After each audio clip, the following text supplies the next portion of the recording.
He was a man who had everything a 9-figure net worth a penthouse overlooking Central Park and the beautiful, much younger woman hanging on his arm. Tonight, Richard Vanderbilt was celebrating another successful acquisition. He'd chosen La Fenice, a restaurant so exclusive it felt like dining in a vault of old money. But as he scanned the room, a ghost from his past appeared. His ex-wife Catherine, the woman he'd discarded for a newer model, was sitting at the best table, and the man she was laughing with. None other than Alexander Sterling, the titan of tech, the one man in the city whose power could eclipse his own. In that instant, Richard's world tilted on its axis. The hunter had just become the prey. The chauffeured Maybach purred to a silent stop before the discreetly marked entrance of La Fenice. The doorman, a stoic figure named Albert, who had guarded this portal to the elite for 2 decades, moved with practiced grace to open the door. Richard Vanderbilt, a name synonymous with ruthless real estate development and old New York money, emerged first. He was a man sculpted by ambition, his suit a bespoke creation from a Savile Row tailor whose name was only whispered among the truly wealthy. At 52, he possessed a leonine confidence, his silver-streaked dark hair and piercing blue eyes projecting an aura of absolute control. He turned and extended a hand to his companion. Amber Dubois, a woman whose beauty was as striking as it was meticulously maintained, took it. She was 26, a former art gallery assistant, who now curated only one collection herself for Richard's viewing pleasure. Her dress, a shimmering sheath of crimson silk, clung to a figure honed by personal trainers and a diet of green juice and champagne. Her laughter, light and tinkling, was another of her carefully cultivated assets. "Oh, Ricky, it's divine," she breathed, her eyes wide as she took in the restaurant's opulent interior. La Fenice was less a public dining space and more a private club for the gods of finance and industry. The walls were palled in dark, lustrous mahogany, adorned with original oil paintings from Dutch masters. Each table was an island of intimacy, bathed in the soft, flattering glow of a crystal chandelier that dripped diamonds of light from the coffered ceiling. The air hummed with the quiet murmur of power, the clinking of heavy silverware on fine china, and the subtle scent of expensive perfume, and even more expensive wine. "Only the best for you, my dear," Richard said, his hand possessively on the small of her back. He navigated the room with the assurance of a man who owned it, which in a metaphorical sense he did. He had brokered the deal that saved this very building from demolition a decade ago, a fact he never tired of recounting. He nodded curtly at a banking magnate here, offered a tight smile to a shipping tycoon there. These were his peers, his rivals, the members of the gilded cage he had so masterfully constructed around himself. The maitre d', a sleek Italian man named Lorenzo, with the discerning eyes of a hawk, approached them with a deferential bow. "Mr. Vanderbilt, a pleasure as always. Your usual table is ready." "Thank you, Lorenzo, and a bottle of the 96 Petrus to start." Richard didn't need to see a wine list. He knew its contents better than he knew the birthdays of his own children. As they were led to a secluded corner booth, upholstered in plush velvet, the color of a midnight sky, Amber's hand tightened on his arm. "Everyone is looking at us," she whispered, a thrill in her voice. "Let them look," Richard replied, a smirk playing on his lips. He enjoyed the envy. It was a currency as valuable as the stocks in his portfolio. He was Richard Vanderbilt, and this was his kingdom. Amber, with her youth and flawless beauty, was merely the latest jewel in his crown, a testament to his enduring virility and power. He thought with a fleeting and dismissive pang of Catherine, his ex-wife, the mother of his two now grown children, Elizabeth and William. Catherine, who had been there before the billions before the Vanderbilt Tower scraped the Manhattan skyline. She had been his partner in the truest sense of the word, her quiet intelligence and unwavering belief in him a crucial scaffold during his early precarious climbs up the ladder of success. But as his empire grew, so did his appetites. Catherine, with her sensible shoes, her love of gardening, and her gentle, unassuming nature, had started to feel inadequate.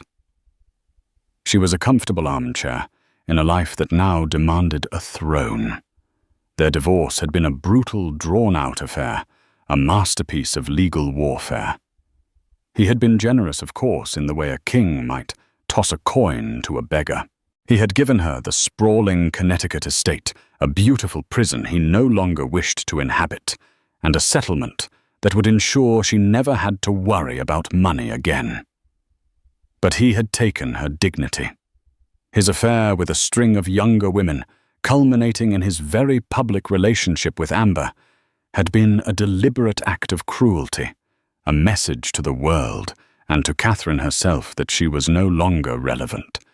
He had expected her to crumble to retreat into a quiet life of suburban obscurity, a tragic footnote in his glorious biography. And for a time it seemed she had. The first year after the divorce had been marked by silence. His children reported that she was fine, a word so bland it confirmed his assumptions. She was probably tending her roses, her spirit, as pruned and contained as her beloved hydrangeas. The sommelier arrived with the Petrus, presenting the bottle as if it were a holy relic. The ritual of the tasting, the swirl of the deep garnet liquid in the crystal glass, the heady aroma of black truffle and ripe plum brought Richard back to the present. He took a sip, the wine's velvety texture coating his tongue. It was perfect. Everything in his life was perfect. "To us," he said, raising his glass to Amber. "To us?" she echoed, her eyes reflecting the candlelight. She was a perfect companion, beautiful and uncomplicated. She didn't challenge him. She didn't know the man he had been, only the monument he had become. She didn't see the cracks in the marble. He settled back into the plush velvet, the wine warming his veins. He felt invincible, a modern-day emperor in his chosen Colosseum. He was about to regale Amber with the story of his latest corporate conquest, a hostile takeover that had left a rival weeping when his gaze drifted across the room. It was a casual proprietary scan, the glance of a king surveying his subjects. And then he saw her. It was like a glitch in the matrix, a discordant note in a perfectly composed symphony. At the restaurant's most coveted table, the one nestled in a discreet alcove with a panoramic view of the city lights, sat Catherine. But it wasn't the Catherine he remembered. The woman he saw was not the subdued, heartbroken figure he had painted in his mind. This Catherine was radiant. Her mousy brown hair, which she had always worn in a practical shoulder-length cut, was now a cascade of rich honey-blonde waves that framed her face in a soft, glamorous style. She was wearing a dress the color of sapphire, a simple yet elegant silk slip that shimmered under the soft lights, showcasing a figure that was leaner and more defined than he recalled. Her only jewelry was a pair of delicate diamond earrings that caught the light as she laughed. And it was the laugh that truly stunned him. It wasn't the polite, restrained chuckle he was used to. This was a genuine, unrestrained peal of joy, a sound that filled the space around her with warmth and vitality. Her head was tilted back, her eyes sparkling with amusement. She looked vibrant, confident, and utterly, devastatingly beautiful. a beauty he had either forgotten or perhaps had never truly seen. The shock was a physical blow winding him. The Petrus in his hand suddenly felt like lead. His meticulously constructed world for the first time in a very long time felt unstable. It was as if a character from a forgotten chapter of his life had walked onto the wrong stage, wearing the wrong costume and speaking the wrong lines. "Ricky, what is it?" Amber's voice, usually a soothing balm, was now an irritating buzz in his ear. "You look like you've seen a ghost." "In a way I have," he murmured, his eyes still locked on his ex-wife's table. But it wasn't just Catherine's transformation that held him captive. It was the man she was with. He was a man Richard knew not just by reputation, but by sight. Alexander Sterling, the CEO of Aura, the revolutionary tech firm that was changing the face of artificial intelligence. Sterling was the new money, the Silicon Valley prodigy who had stormed New York and was now a major player in Richard's own world. He was younger than Richard, in his late 40s, with a sharp, intelligent face, an athletic build that spoke of disciplined mornings in the gym, and an air of quiet intensity that many found intimidating. Richard had dismissed him as a geek, a coder who got lucky, but he couldn't deny the man's power. Aura's stock was soaring, and Sterling's influence was spreading like wildfire through the city's financial and social circles. He was the future, a future that Richard, with his old-world real estate empire, was beginning to feel threatened by. And this man, this titan of the new age, was leaning in close to Catherine, his expression one of rapt attention.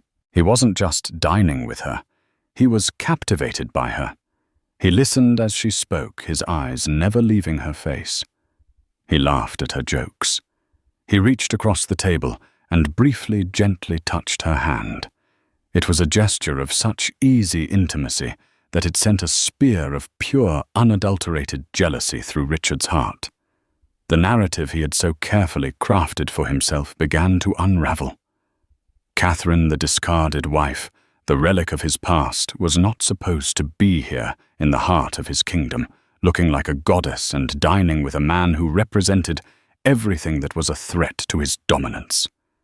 She was supposed to be in Connecticut, tending her roses, mourning the loss of him. "Is that Catherine?" Amber asked, her voice laced with a mixture of curiosity and a dawning cat-like suspicion. She had seen photos, of course, but the woman in the pictures was a pale shadow of the creature across the room. "Yes," Richard said, his voice tight. "She looks different." Amber observed her tone carefully, neutral. "Yes?" He repeated the word, a stone in his throat. He watched as Alexander Sterling signaled for the waiter. The two of them were sharing a bottle of wine, but it wasn't a flashy, ostentatious label like his Petrus. It was a more subtle, sophisticated choice, a burgundy that spoke of a connoisseur's palate, not a showman's ego. The entire scene was a masterclass in understated elegance and power, a stark contrast to the conspicuous consumption he was engaged in with Amber. Suddenly, his own booth felt gaudy. Amber's crimson dress seemed too loud, her laughter too shrill. The Petrus, which moments ago had tasted of victory now, tasted of ash. He felt a desperate, primal urge to reassert his dominance, to walk over to that table and remind Catherine and this sterling pretender just who he was. He wanted to see the light in her eyes, dim, to see that confident smile falter. He wanted to reclaim his power, but he was paralyzed. For the first time in his adult life, Richard Vanderbilt did not know what to do. The ghost at the feast was not just his ex-wife. It was the ghost of a life he had thrown away, a woman he had underestimated, and a future that was suddenly terrifyingly uncertain. The hunter surveying his domain had suddenly realized he was not the only predator in the jungle, and the prey he thought he had left for dead was now dining with a lion. The vast, opulent space of La Fenice suddenly felt claustrophobic, the air thick with unspoken tensions. Richard found himself unable to tear his gaze away from Catherine's table. Every laugh she shared with Alexander Sterling, every shared glance, was a fresh torment. He dissected their body language with the obsessive focus of a general studying enemy movements. The way Alexander leaned in when she spoke, the easy grace with which she refilled his water glass, the comfortable silence that fell between them, it all pointed to a level of intimacy that sent a cold dread seeping into Richard's bones. "Are you even listening to me?" Amber's voice, sharp and edged with impatience, finally broke through his trance. He turned to her, his expression still clouded. "What?" "I was telling you about the charity gala, the one Cassandra is organizing. I need a new gown, something spectacular." Her words were a meaningless drone, the concerns of a world that had ceased to matter in the last 10 minutes. "Fine. Get whatever you want," he said dismissively, his eyes already drifting back across the room. Amber's perfectly sculpted brows furrowed. "Ricky, what is wrong with you? You've been staring over there all night. It's rude. People are noticing." "I don't care what people think." He snapped the words, coming out harsher than he intended. "You always care what people think," she retorted, a flicker of defiance in her eyes. "This is about her, isn't it? Your ex-wife." "It has nothing to do with her." He lied, the falsehood feeling clumsy and transparent even to himself. He took a large swallow of the Petrus, hoping the expensive wine could somehow wash away the bitter taste of jealousy. It didn't. The evening, which had started with such promise, devolved into a tense, silent ordeal. Richard picked at his food, a beautifully prepared Dover sole that might as well have been cardboard, while Amber lapsed into a sullen silence, her phone held up as a shield. The atmosphere at their table was glacial, a stark contrast to the warmth and conviviality emanating from the corner alcove. Richard felt a growing irrational anger. How dared she be happy? How dared she move on? Not just to a new life, but to a better one. It was a betrayal of the narrative he had written for her for them. She was supposed to be the tragic figure, the one left behind. Her happiness felt like a personal insult, a judgment on his choices. As if sensing his turmoil, Lorenzo the maitre d' materialized at his elbow. "Is everything to your satisfaction, Mr. Vanderbilt?" he asked, his voice a low, discreet murmur. "Everything is fine, Lorenzo," Richard said through gritted teeth. But then a thought, cold and calculating, slipped into his mind. "Lorenzo? Who is that gentleman with Mrs. Vanderbilt?" He used her old name deliberately, a petty assertion of his past claim on her. Lorenzo, the soul of discretion, did not bat an eye. "That is Mr. Alexander Sterling, sir, of Aura." "I know who he is," Richard said impatiently. "Are they regulars? Mr. Sterling dines with us occasionally. Mrs. The lady has been in with him a few times over the past several months." Several months. The words hit Richard with the force of a physical blow. This wasn't a first date. This was a relationship. A real established relationship that had been unfolding right under his nose in the heart of his own city. The carefully constructed walls of his self-assurance began to crumble. The inevitable moment arrived. Catherine and Alexander Sterling had finished their meal. As Sterling settled the bill, Catherine rose from her seat, her movements fluid and graceful. She smoothed down her sapphire dress and turned her gaze for the first time that evening, sweeping across the room. And then her eyes met Richard's. For a heartbeat, the world stopped. The ambient noise of the restaurant faded into a dull roar. He saw a flicker of surprise in her eyes, a brief, unguarded moment of recognition. But it was quickly replaced by something else, a cool, unreadable composure. There was no pain, no anger, no lingering affection. There was nothing. It was the calm, polite neutrality one might afford a distant acquaintance. And that, more than any outburst or accusation, was what truly gutted him. She gave him a small, almost imperceptible nod, a gesture of cool acknowledgement, before turning her attention back to Alexander, who was now standing beside her. He placed a light hand on her back, a gesture both protective and proprietary, and began to guide her towards the exit. Their path would take them directly past Richard's table. The air crackled with anticipation. Richard's heart hammered against his ribs. He felt a primal need to say something, to do something, to shatter her composure and force a reaction. Amber, sensing the impending collision, sat bolt upright, her eyes wide, a spectator at a drama she was only just beginning to understand. As they drew level with the booth, Alexander Sterling paused. He turned his head and looked directly at Richard, his expression calm and steady. "Vanderbilt," he said, his voice even and devoid of any discernible emotion. It was a simple acknowledgement, yet it carried the weight of a gauntlet being thrown down. Richard, caught off guard by the direct address, could only manage a curt nod in return. "Sterling." Catherine's gaze followed Alexander's. She looked at Richard, then her eyes flickered for a fraction of a second to Amber, taking in the crimson dress, the youthful face, the whole tableau of his new life.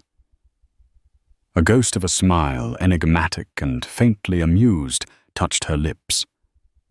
"Richard," she said, her voice as smooth and cool as polished marble. It was the first time she had spoken his name in over 2 years. The sound of it from her lips was both foreign and painfully familiar. Then she turned and walked away, her head held high, leaving a trail of expensive perfume and shattered assumptions in her wake. Alexander Sterling gave Richard one last long look, a look that was both a challenge and a dismissal before following her. Richard sat frozen in his booth, the remnants of his Dover soul congealing on the plate before him. The king was still in his castle, but his walls had been breached. He looked at Amber, but saw only a pale imitation of the woman who had just walked out of his life for a second time. "Well," Amber said, breaking the heavy silence, her voice dripping with a newfound sarcasm. "That was educational." Richard didn't answer. He was watching the door through which Catherine and Alexander had disappeared, a cold, terrifying thought solidifying in his mind. He hadn't just lost a wife. He had lost a war he hadn't even known he was fighting. And in the world of Richard Vanderbilt, losing was not an option. The shock was now hardening into something far more dangerous, a burning, obsessive need for retribution. The drive back to Richard's penthouse was a study in frigid silence. The opulent interior of the Maybach, usually a cocoon of comfort and luxury, felt like a tomb. Amber stared out the window at the glittering, indifferent city lights, while Richard replayed the scene at the restaurant, over and over in his mind, each viewing adding a fresh layer of humiliation and rage. Catherine's cool composure, Sterling's confident demeanor, the effortless intimacy between them. It was all a personal affront, a carefully orchestrated performance designed to mock him. He stormed into the penthouse, shrugging off his jacket and tossing it onto a ridiculously expensive chaise lounge. The apartment, A sprawling duplex with panoramic views of Central Park was his sanctuary, a monument to his success. But tonight it felt hollow, the vast, empty spaces echoing his own inner emptiness. "I need a drink," he announced, to no one in particular, striding over to the marble-topped bar. He ignored the vintage cognacs and single malt scotches, instead reaching for a bottle of vodka. He poured a generous measure into a crystal tumbler, forgoing the ceremony of ice or mixer, and downed it in one fiery gulp. Amber watched him from the doorway, her arms crossed over her chest. The pouty, petulant woman from the restaurant had been replaced by someone with a harder, more calculating edge. "So are you going to tell me what that was all about?" she asked, her voice sharp. "Or are you just going to drink yourself into a stupor?" "It was nothing," Richard grunted, pouring another drink. "A chance encounter. It means nothing." "It didn't look like nothing, Ricky," she shot back, stepping further into the room. "The way you looked at her. I've never seen you look at me like that." The accusation hung in the air, sharp and undeniable. "You look at me like I'm a prize. You looked at her like she was the one who got away." "Don't be ridiculous," he scoffed, but the words lacked conviction. Amber's observation was too close to the bone. "And him," she continued, her voice rising. "Alexander Sterling, the one person in this city who doesn't seem to be intimidated by you. She left you, and she's with him. That's what's really eating you, isn't it? It's not about her. It's about your ego. It's about him." Her words were a slap in the face, a brutal, unwelcome truth. He whirled around, his eyes blazing. "You don't know what you're talking about. You know nothing about my life, about my marriage. I know what I see." Amber's voice was now a furious shout. "I see a man who thought he had it all, who thought he could just discard a woman like an old suit, and is now having a full-blown meltdown because she dared to find happiness with someone else. Someone better." The word better was a poisoned dart. "Get out," Richard said, his voice low and dangerous. "What?" "I said, get out," he roared, pointing a trembling finger towards the door. "Go back to your little apartment that I pay for with the clothes I bought you, and leave me alone." Tears of rage and humiliation welled in Amber's eyes. She stared at him for a long moment, her beautiful face a mask of fury. "You know what, Richard? For the first time, I actually feel sorry for her. She escaped. I'm just living in the prison she broke out of." With that, she turned on her heel, snatched her purse from the counter, and stormed out, slamming the door behind her with a resounding crash that seemed to shake the entire penthouse. Left alone in the cavernous room, Richard sank onto a leather sofa, the anger draining out of him, leaving behind a cold, heavy dread. Amber was right.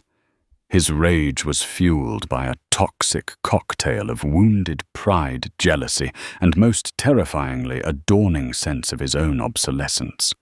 Sterling was the future. He was the past. Catherine's alliance with him felt like a definitive statement on his own relevance. His mind, conditioned for decades to treat every problem as a business challenge, immediately began to strategize. He needed information. He needed leverage.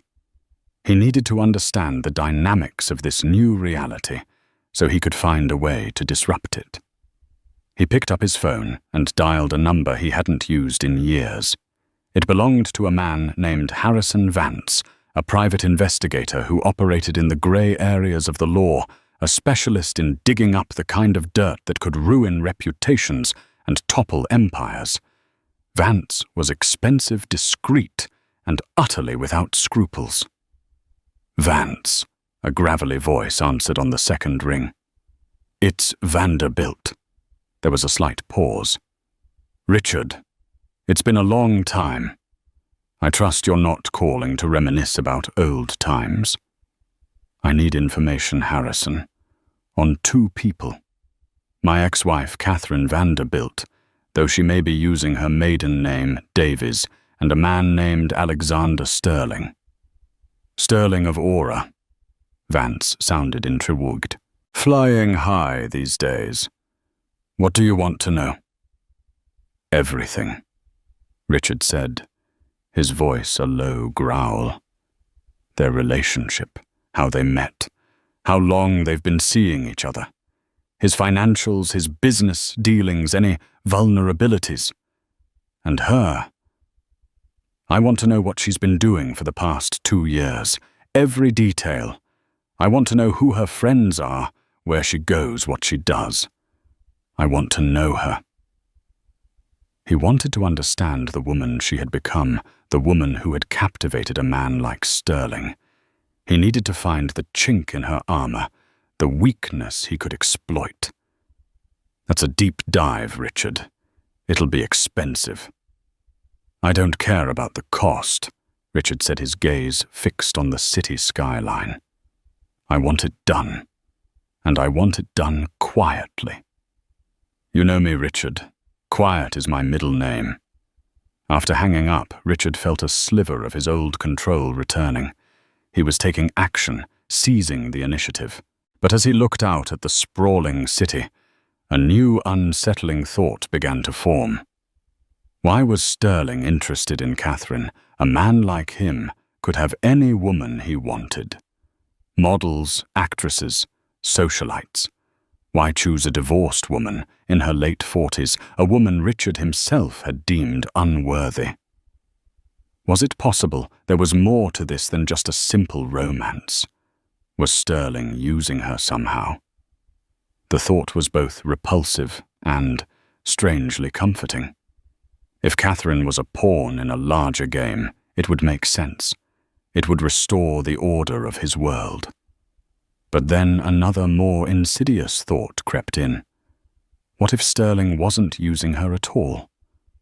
What if he saw in Catherine the very things Richard had overlooked or disdained: her intelligence, her quiet strength, her integrity? What if in his blind arrogance he had thrown away a diamond, only to see it picked up and polished by a more discerning eye? The thread of his well-ordered life had been pulled, and as Richard sat alone in his gilded cage, he could feel the entire tapestry beginning to unravel. The investigation into Catherine and Sterling wasn't just about gathering information anymore. It was about finding a way to stitch his world back together, even if it meant tearing theirs apart. A week later, a plain manila envelope devoid of any return address arrived at Richard's private office.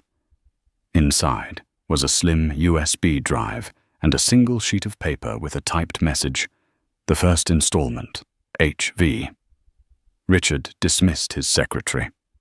For the day, locked his office door and slid the drive into his laptop. The screen populated with files, surveillance photos, financial reports, and a detailed summary from Harrison Vance. He clicked on the summary.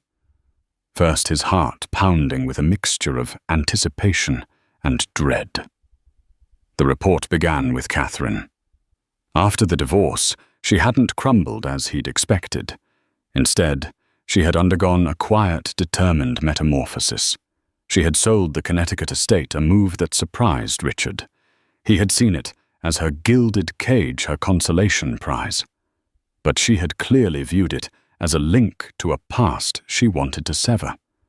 With a portion of the settlement money, she had established a non-profit foundation dedicated to providing scholarships and mentorship for underprivileged young women in STEM fields. The report detailed how Catherine had personally overseen every aspect of the foundation's creation, from drafting the charter to interviewing the first round of scholarship recipients. She had leveraged her old contacts from her pre-marriage career in university administration and had quickly built a small but respected organization. The photos Vance had included were not of a lonely, heartbroken woman. They showed Catherine in boardrooms at charity events, speaking at a university podium. She looked poised, engaged, and purposeful. The sapphire dress at La Fenice was not an anomaly. It was her new uniform. Then came the part he was truly waiting for: her connection to Alexander Sterling. They hadn't met at a gala or a society party. They had met at a tech conference where Catherine had been a guest speaker, presenting on the importance of diversity in tech innovation.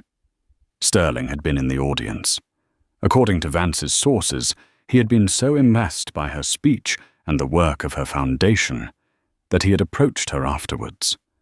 Their first date had been a tour of her foundation's office, followed by a quiet dinner. Their relationship, Vance wrote, had developed slowly, organically, over the last 8 months. It was built on a foundation of mutual respect and shared interests. Sterling was a major donor to her foundation, but his involvement was more than just financial.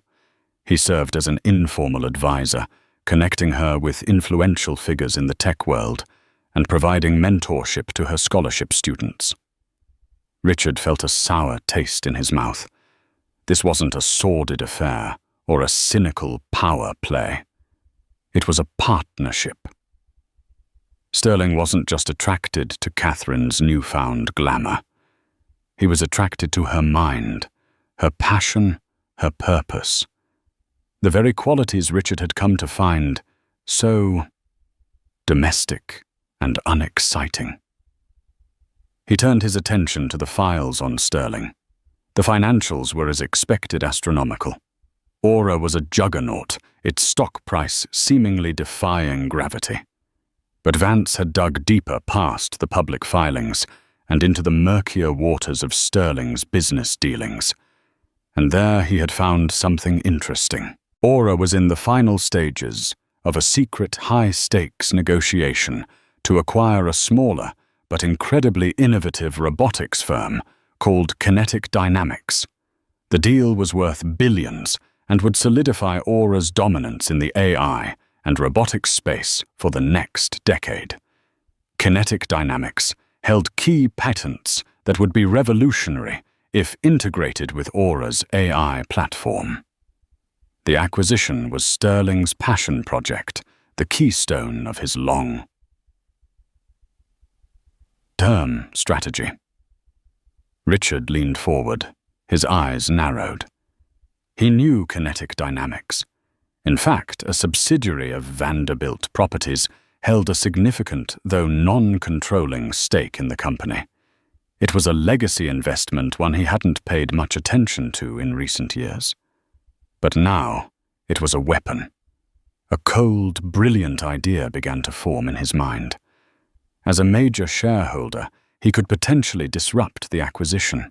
He could raise objections, demand a higher price rally. Other shareholders, and tie the deal up in a quagmire of legal and financial complications. He could make Sterling's life a living hell. He could bleed him, distract him, and maybe even kill the deal altogether. It would be a devastating blow to Aura and to Sterling personally. It was the perfect revenge. It wasn't a direct attack on Catherine, which would be messy and might backfire, making him look petty. This was business. It was a move on the corporate battlefield, a world he understood and dominated.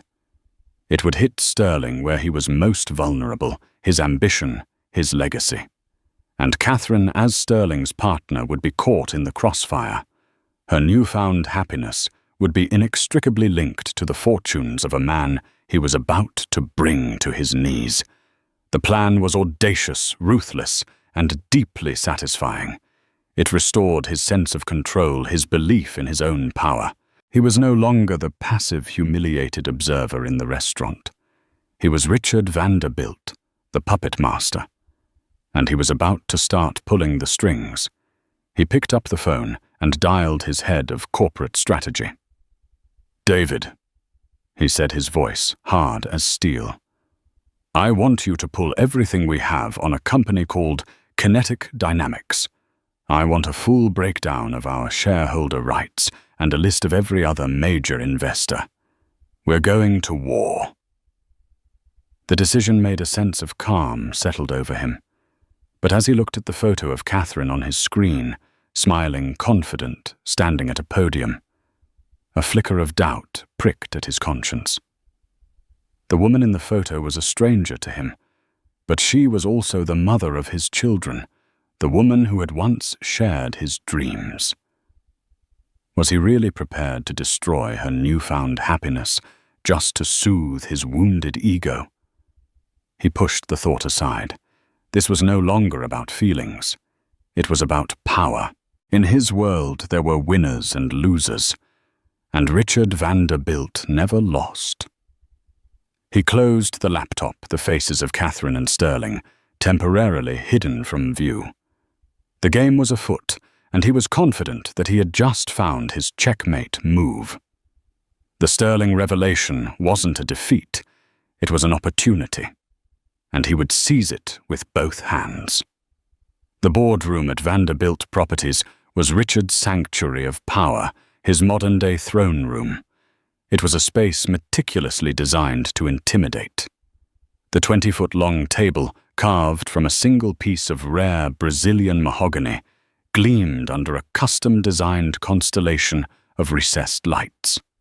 The wall of glass behind his chair didn't just offer a view, it presented the city as his dominion, a sprawling map of his conquests. Before Alexander Sterling was due to arrive, Richard stalked the room like a caged panther, adjusting the position of a water carafe by a millimeter, ensuring the leather-bound blotter in front of his chair was perfectly aligned. He was not just preparing for a meeting, he was setting a stage for an execution. His legal team had assured him his position was solid. The motion to block the sale of Kinetic Dynamics to Aura was a masterpiece of corporate legalese filled with plausible deniability and ostensibly sound financial reasoning. It was a declaration of war disguised as prudent business. In his mind, the scenario was clear.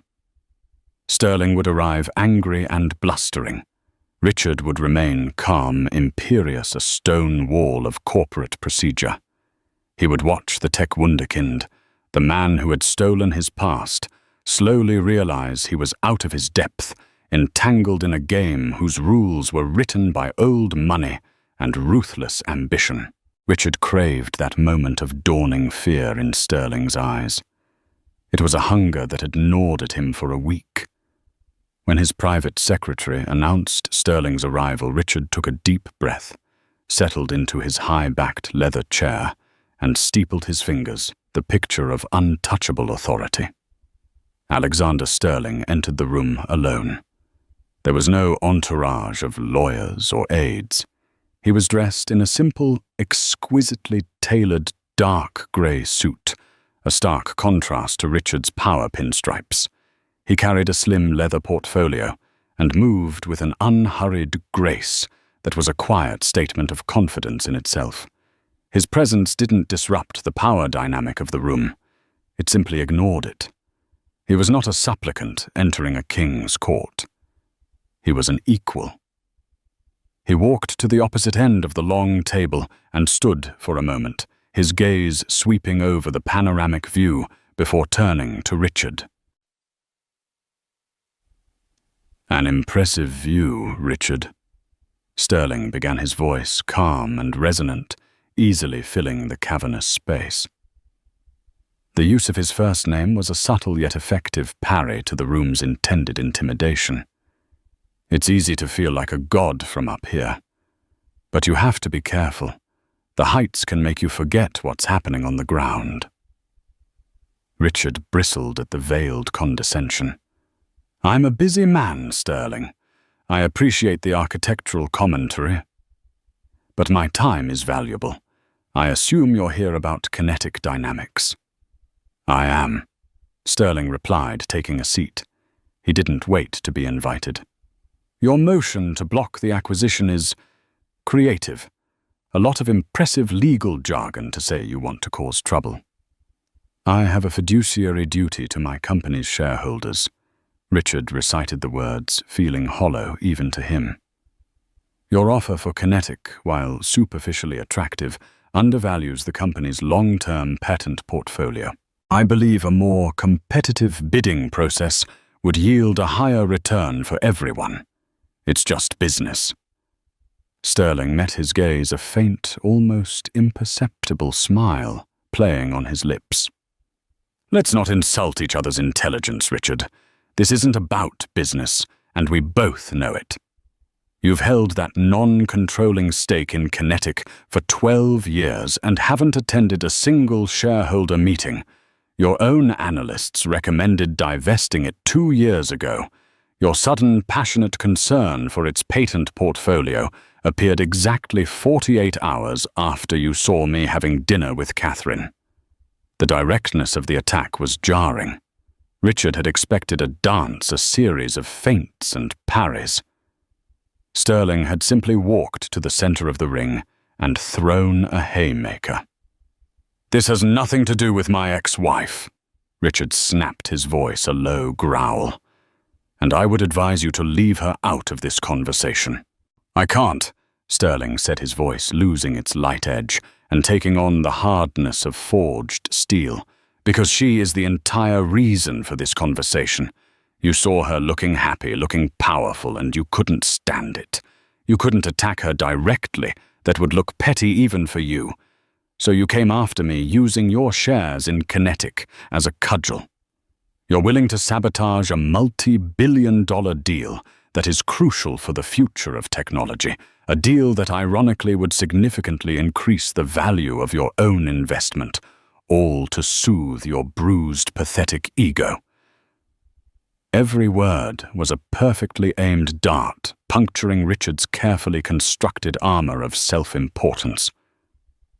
You are arrogant and presumptuous. Richard spat his face, flushing. You waltz into my city, my world, and you think you understand me. You think you understand the woman I was married to for 25 years.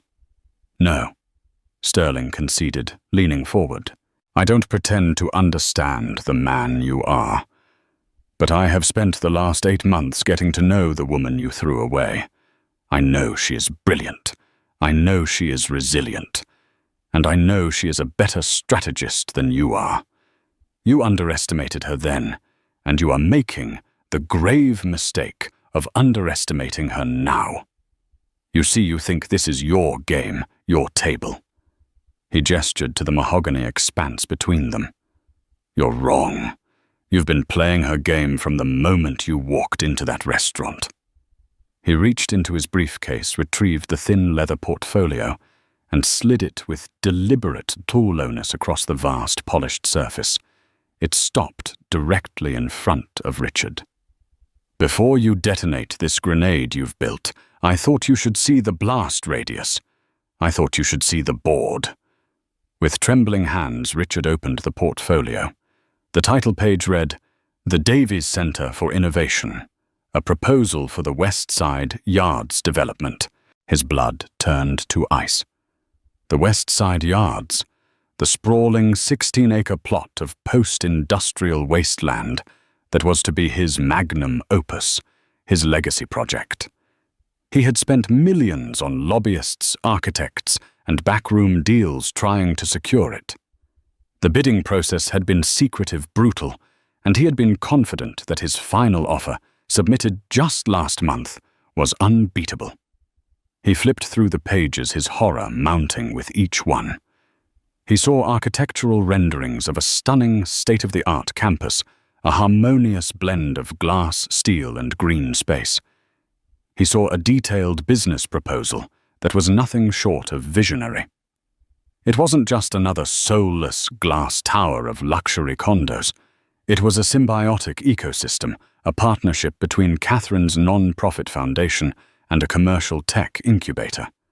The plan promised thousands of high-paying jobs, educational partnerships with city universities and public community spaces. It was a developer's dream and a politician's fantasy. How he finally whispered, looking up at Sterling, his mind reeling. The bidding was sealed. My offer was immense. Your offer was about money. Sterling explained, his voice patient like a teacher explaining a complex problem to a slow student. Catherine's offer was about value. She knew you wanted that land. She's been listening to you talk about it for a decade. She knew your plan was to build another monument to yourself, another sterile enclave for the global elite. So she spent a year quietly working on a better idea. He detailed the strategy with surgical precision. Catherine had leveraged her foundation's sterling reputation and her own academic contacts. She had personally met with community boards, listening to their concerns. She had courted the city council members Richard had tried to bully. She presented them not with a pile of money, but with a vision for the city's future. A future of innovation, not just empty real estate. The mayor called her proposal the most exciting urban development project of the 21st century. Sterling continued twisting the knife. While you were focused on your hostile takeovers and your trophy girlfriends, Catherine was changing the city. The development rights for the West Side Yards were awarded to the Davies Foundation 2 weeks ago. The announcement is pending. Richard felt the air leave his lungs. He had been so consumed with his petty act of revenge against Sterling that he had missed the main event. He'd been laying a snare for a rabbit, oblivious to the fact that a pack of wolves was surrounding him. "And here's the master stroke, Richard," Sterling said, leaning in for the final fatal blow. "What do you think is the anchor tenant for the commercial wing of the Davies Center, the flagship company that will draw other innovators and validate the entire project?" He paused, letting the silence stretch. "It's kinetic dynamics. Their primary robotics lab will occupy the 3 central buildings. The entire financial model of the Davies Center, Catherine's entire vision, is predicated on my acquisition of kinetic being successful. The deal is symbiotic. The 2 projects are inextricably linked." The trap was sprung. The genius of it was breathtaking in its cruelty. If he pursued his attack on Sterling's acquisition, he wasn't just a bitter corporate raider. He would be the man who personally, publicly, and maliciously destroyed the life's work of his ex-wife, the mother of his children. He would be torpedoing a beloved city project, confirming every caricature of him as a greedy, destructive dinosaur. He would not just lose the deal. He would lose everything: his public standing, what little respect his children had left for him, his entire legacy. He was checkmated, utterly and completely. He stared at the documents, at the elegant building bearing the name Davies, a name she had reclaimed, a name now synonymous with vision and progress. "What do you want?" Richard asked, his voice a dry, rasping sound he barely recognized as his own. The bravado, the anger, the arrogance, it had all evaporated, leaving only the cold, stark reality of his defeat.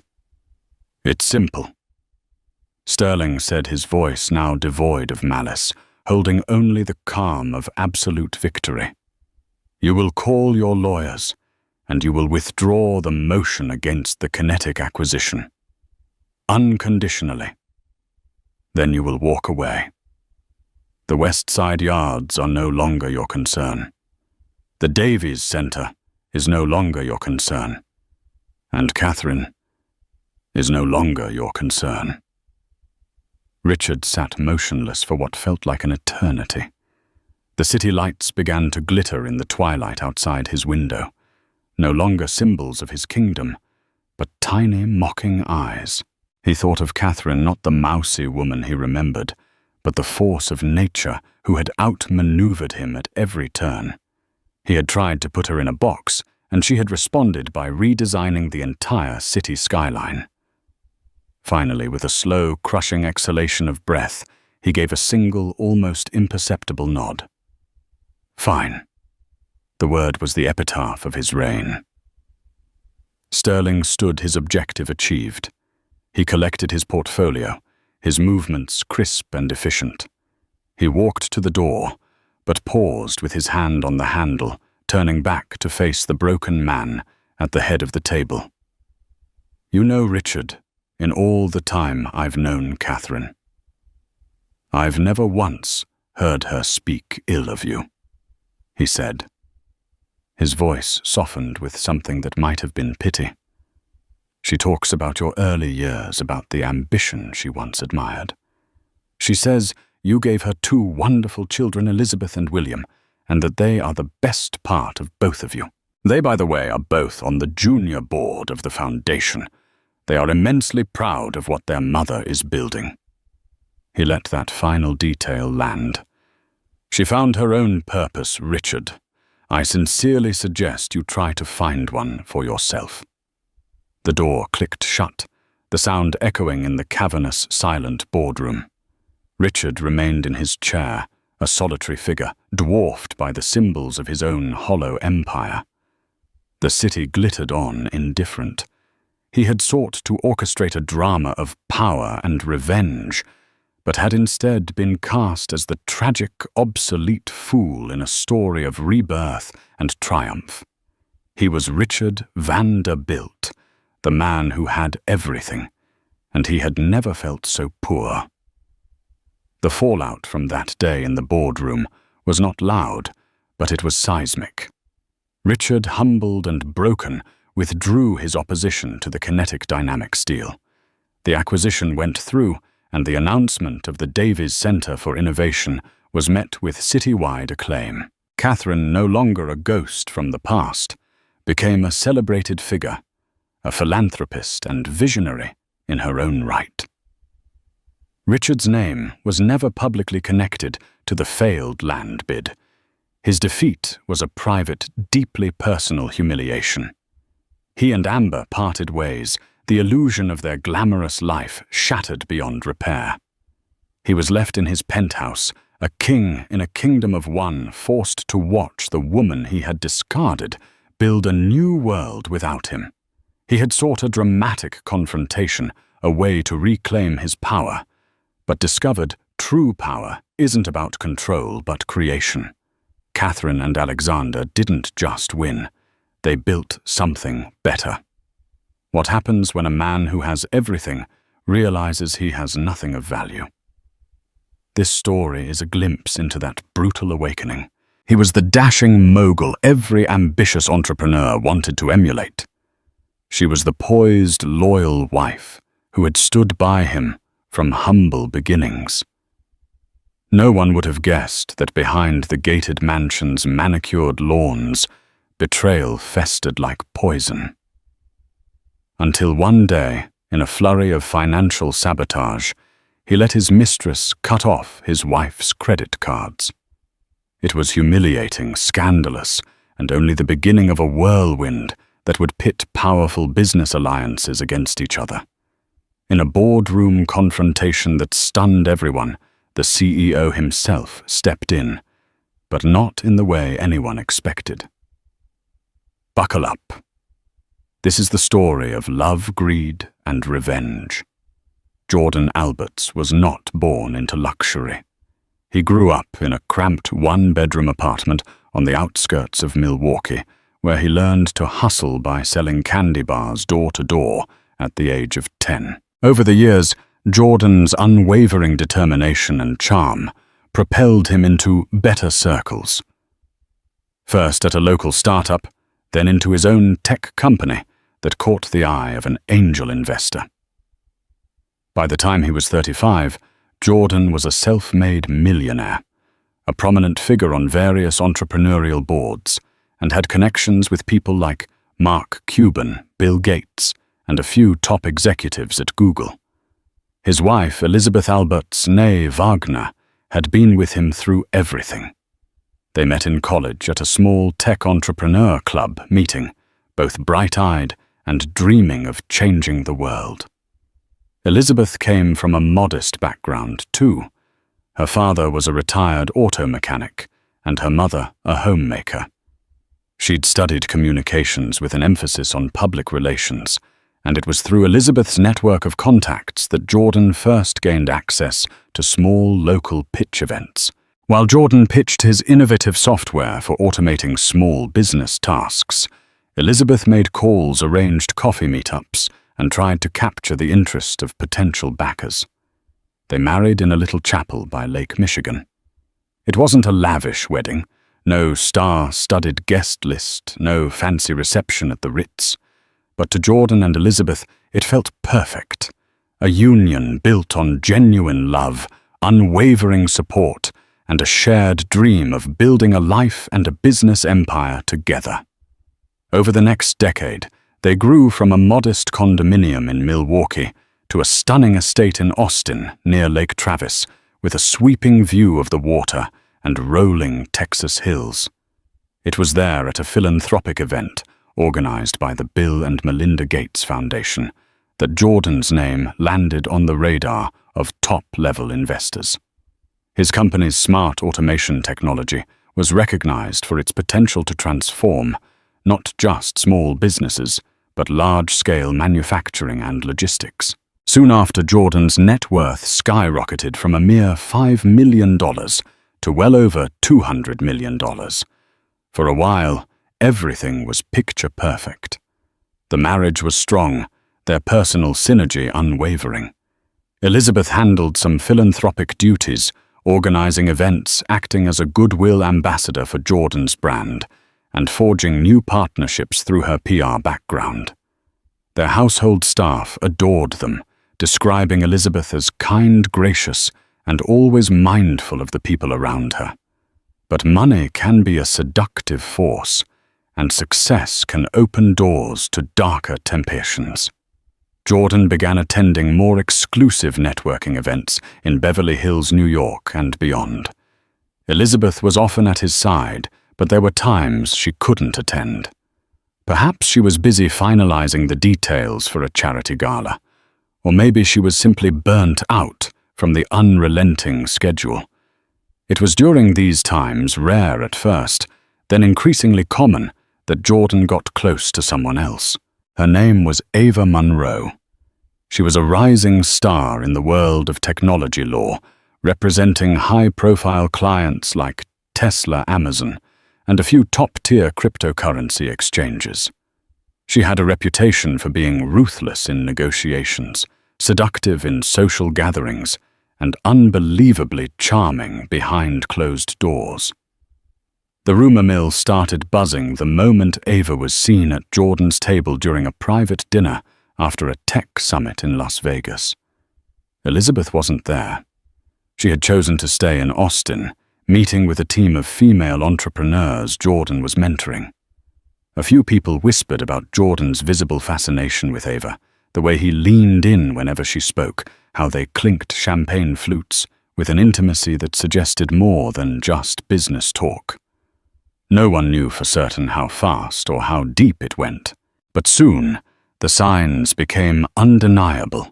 Lavish gifts appeared on Ava's social media, including a diamond bracelet, suspiciously similar to the ones Jordan's company had once gifted important clients.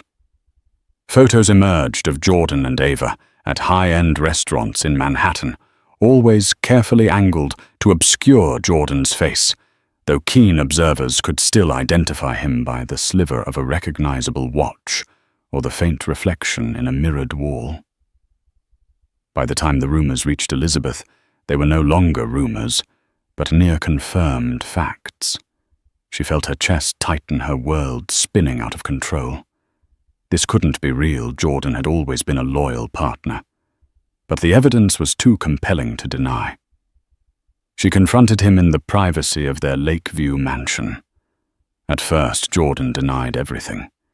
Yet denial quickly turned into a half-hearted admission once Elizabeth presented him with photographic evidence. Like a skilled negotiator used to controlling deals, Jordan tried to manipulate the situation, insisting that Ava was just a business associate, someone he occasionally had dinner with. But Elizabeth saw right through it. She had always been adept at reading him. A chill settled over their once loving home. Elizabeth, determined to preserve her dignity, demanded they enter marriage counseling, or at the very least step away from high-profile events until they resolved their issues in private. Jordan nodded, providing non-committal answers. He had never liked therapy, never seen the point in discussing feelings with a stranger. He agreed to her wishes on the surface, yet beneath the facade, he continued his involvement with Ava, allowing the illicit relationship to take root. This was the calm before the storm. For soon Elizabeth's sense of betrayal would pale in comparison to the massive financial and emotional blow about to come her way. Weeks passed. Elizabeth tried to focus on her philanthropic work and personal projects, attempting to distract herself from the growing chasm between her and Jordan. When a local charity she sponsored invited her to discuss future donations, Elizabeth discovered something shocking. Her personal credit card was declined. Embarrassment washed over her in front of the unsuspecting staff. She tried another card. Sure, it must have been a glitch, but that too was declined.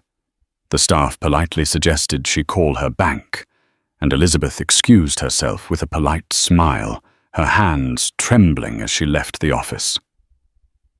Elizabeth called the bank suspecting fraud or an administrative error, but the bank's representative informed her that both cards had been cancelled the previous week.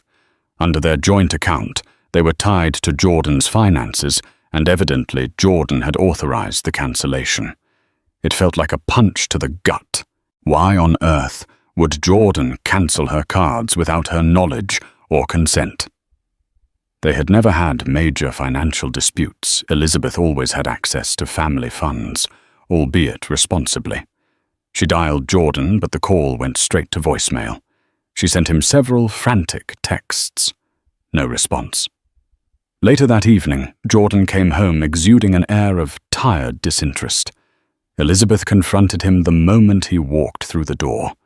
Under the chandelier's glow, which reflected in her tear-filled eyes, Jordan brushed aside her questions with a dismissive wave.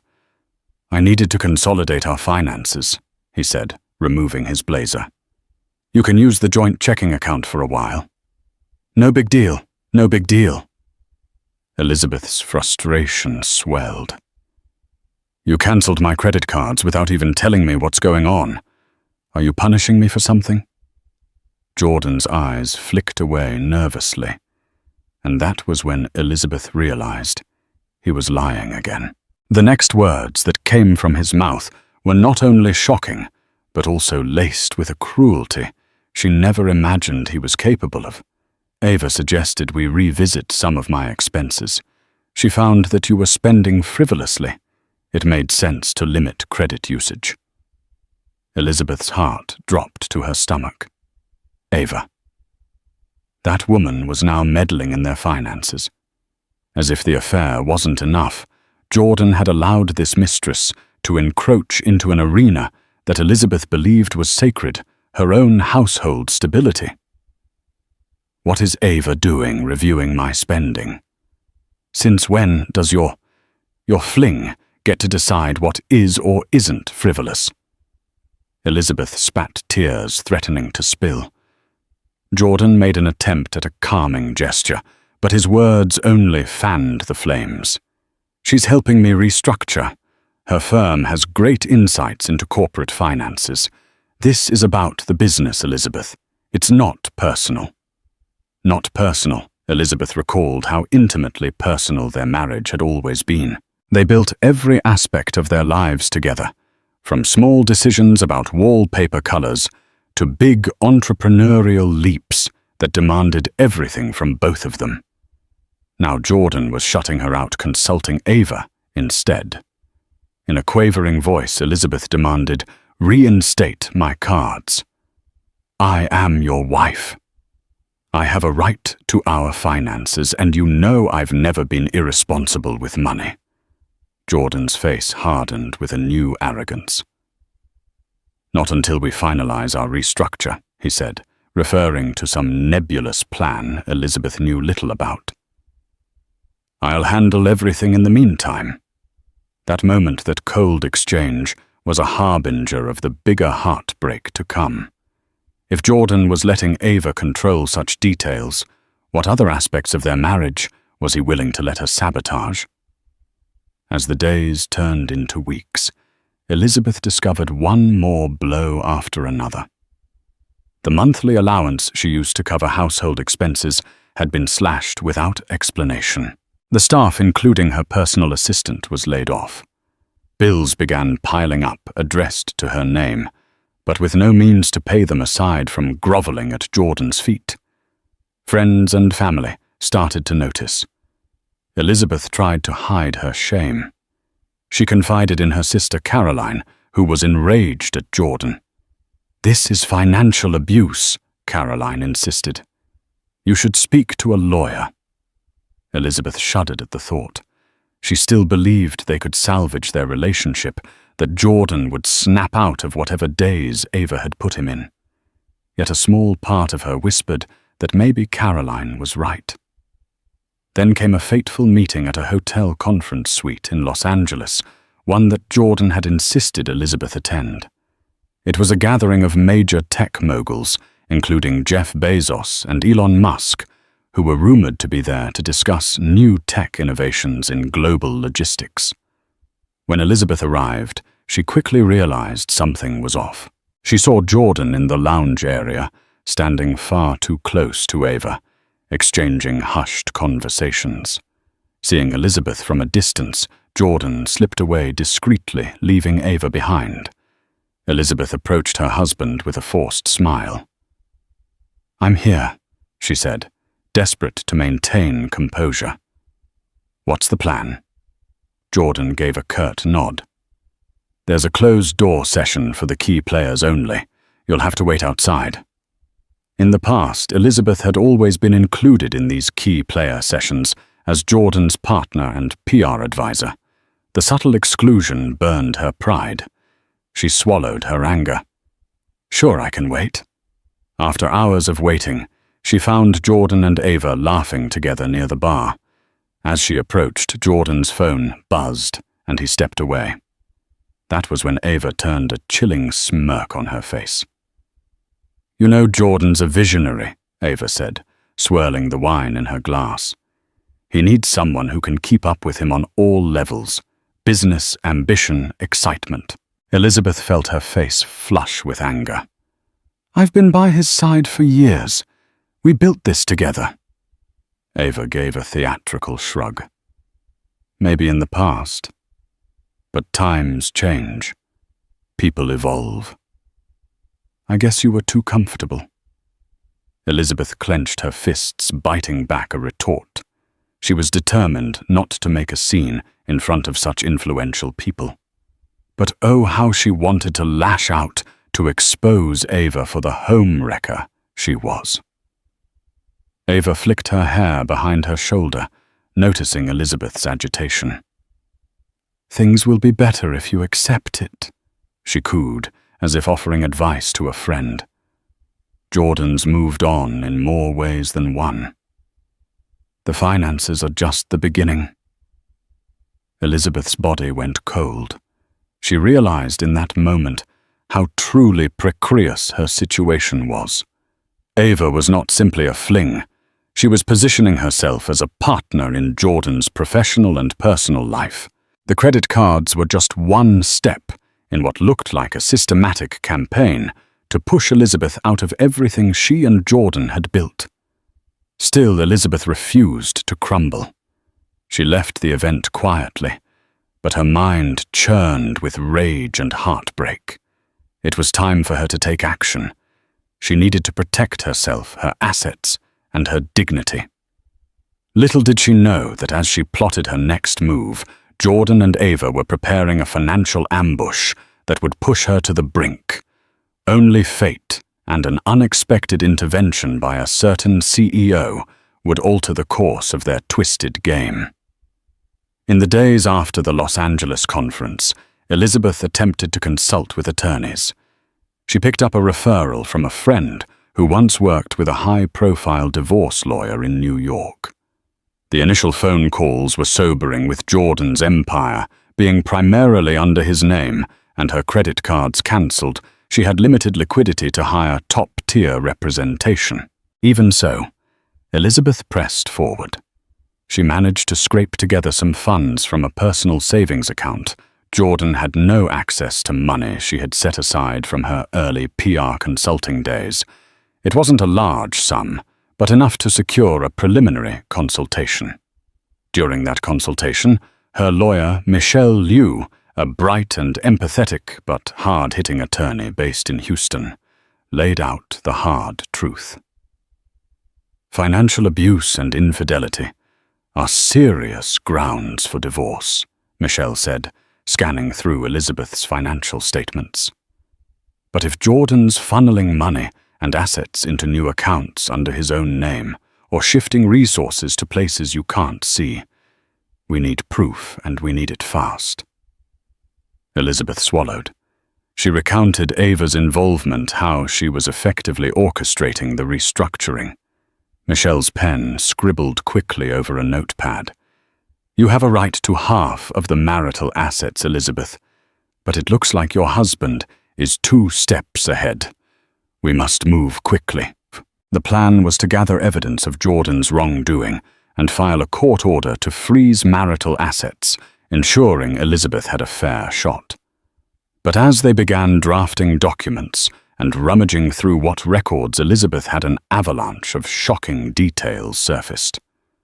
Jordan wasn't merely cancelling credit cards. He was transferring stocks from their joint portfolio into an account under his newly formed trust. He had changed the authorized signatory details for a few of their properties, effectively locking Elizabeth out. He was also taking out lines of credit against certain properties, presumably to fund new ventures that, as Elizabeth suspected, involved Ava. The emotional strain weighed heavily on Elizabeth. She couldn't sleep, her appetite waned. Each day felt like standing at the center of a storm. Yet if she thought this was the worst of it, she was mistaken. One evening, after finalizing some documents with Michelle, Elizabeth returned to her mansion to find her keycard didn't work on the electronic locks. Pounding on the door, she shouted for the live-in staff if any were left. Seconds later, the door opened slightly, revealing Ava's face. "Jordan's not here," Ava said icily. "You should call next time." Elizabeth's heart hammered. "This is my home. Get out of my way," she demanded, trying to push past. But Ava slid in front of her, refusing to budge. "He told me you're not welcome here anymore until the legal mess is settled," Ava sneered. "I have every right to ask you to leave." Elizabeth was trembling with fury. "You have no rights here. You're the mistress, not the wife." With a cold laugh, Ava stepped aside and pointed at Elizabeth's luggage haphazardly placed in the foyer. "Jordan left these for you," she said. "He said to pack whatever else you need and let security escort you out if you refuse to leave." Elizabeth blinked away tears, her throat raw with outrage. She was being thrown out of her own home by the woman who had intruded into her marriage. That moment was a cruel epiphany. Jordan had not only cut off her finances, but now he was physically pushing her out of the place she had shared with him for years. Yet in all that darkness, a sliver of light emerged the next morning. Elizabeth received a phone call from a close mutual friend, Marcus O'Donnell, who worked with Jordan at a large tech conglomerate in Dallas. Marcus was someone Elizabeth trusted, an executive who had known Jordan since the early days. He had seen them build the company from the ground up. Elizabeth Marcus said, his tone urgent. "I don't know everything that's going on, but I heard from your staff that you've been locked out. There's a board meeting next week. Jordan wants to finalize some big decisions. If you can get to that meeting and talk to the chairman, maybe you can find some leverage." Elizabeth's breath caught in her chest. The chairman of this particular conglomerate was none other than famed CEO David Hartridge, known not just for his visionary leadership, but also for a strict code of ethics. Over the years, Hartridge had invested heavily in Jordan's business.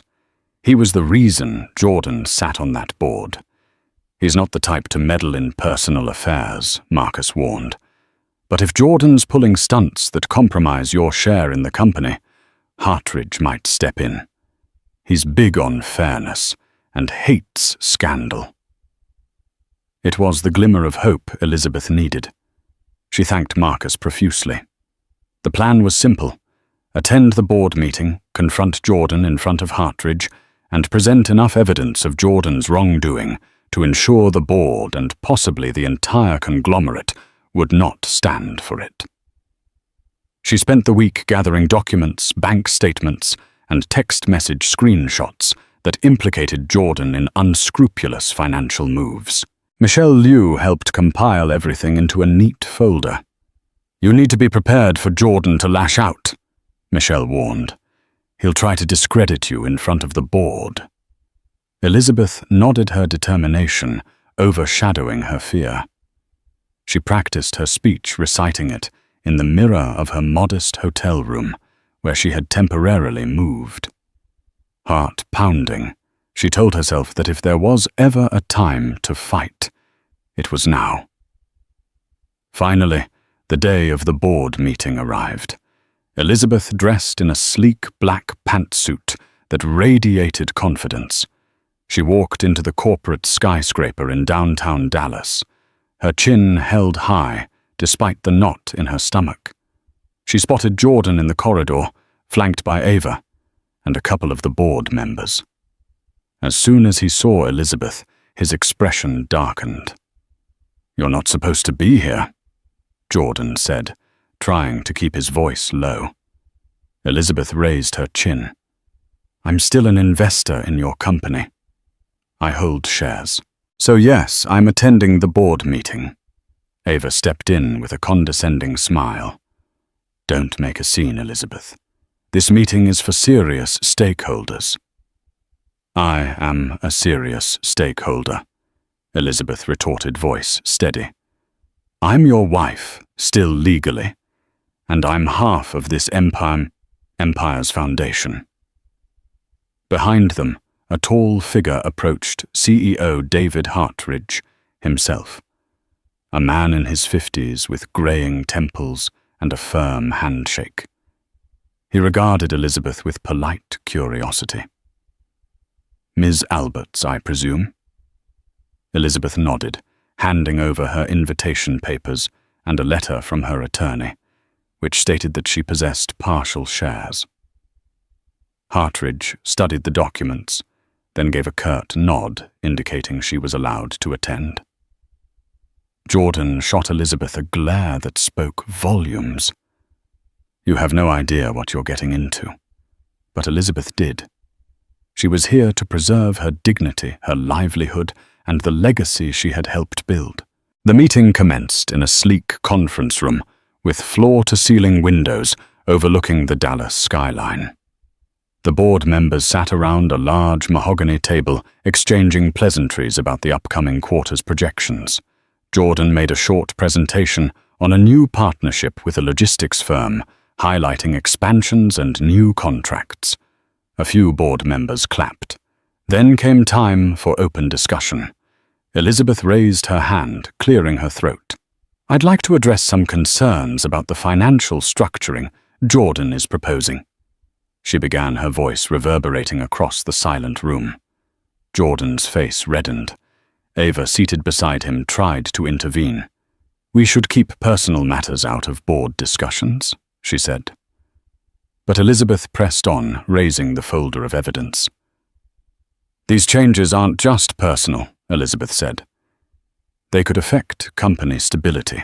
Jordan is funneling resources into a new trust, making questionable decisions without transparency.